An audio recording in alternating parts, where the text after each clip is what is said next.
resolução divulgada pelo diretório do PT, vamos dizer, parece um assunto importante, contém recados indiretos, dando indireta para o novo ministro do Supremo Tribunal Federal, Cristiano Zanin. O texto divulgado pelo diretório do partido comemora os últimos julgamentos no Supremo, dos quais Zanin se manifestou de forma contrária. Então está comemorando as decisões contra o entendimento dele. O texto aponta que, no momento em que o Supremo Tribunal Federal deve retomar o julgamento do marco temporal, a expectativa, olha a pressão, é de que a Suprema Corte reafirme os direitos dos povos indígenas, de acordo com a resolução do diretório. Esta expectativa de uma atuação em defesa da civilização é reforçada por recentes decisões e avanços do STF e cita a equiparação da ofensa contra pessoas LGBTQIA+, ao crime de injúria racial e descriminalização do porte de cannabis sativa para o uso pessoal. Para só um pouquinho. Então, tá certo, desde 2006, posse de droga para uso próprio é crime. Agora, sem que o Congresso Nacional revogue o crime, o Supremo vai entender que não é mais crime. 0,3 gramas de maconha, essa posse então já não é mais crime. Sabia que na Cracolândia tem a figura do nanotraficante?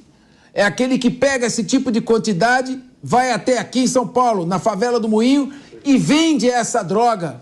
Portanto, ele é traficante com 0,3 gramas de maconha ou idêntica quantidade em crack. Depois nós estamos falando da questão do LGBTQIA+. Eu concordo que tem que ser crime, mas o Supremo não pode criar crime. E a resolução do PT está batendo nesse sentido. E vamos falar agora do marco temporal. Enquanto a gente vai debatendo, porque agora a resolução está encaminhando para o marco temporal das terras indígenas. Se possível, coloca o artigo 231 da Constituição na tela enquanto a gente vai debatendo. O que você acha, Marcelo Suano, desta resolução, pressionando de forma indireta o nosso ministro Cristiano Zanin, que tem julgado de acordo com o entendimento de um autêntico penalista, de um autêntico criminalista? É uma interferência indevida na autonomia do Poder Judiciário?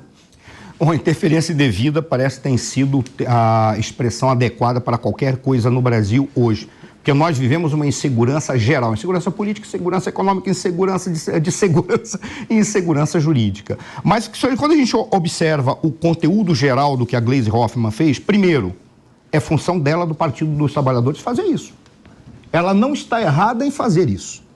O que está errado é o que ela quer. Primeiro, vou separar bem.